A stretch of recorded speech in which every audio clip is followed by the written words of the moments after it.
Hello everybody, this is the Ship Modelers Library.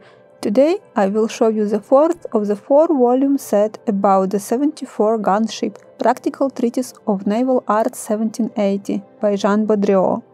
This is the starting point of the Ancre collection, and as such is almost essential to understanding all the other books. The fourth book is about the life aboard and ship handling, officers and crew at work, and about the navigation.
Thank you for watching.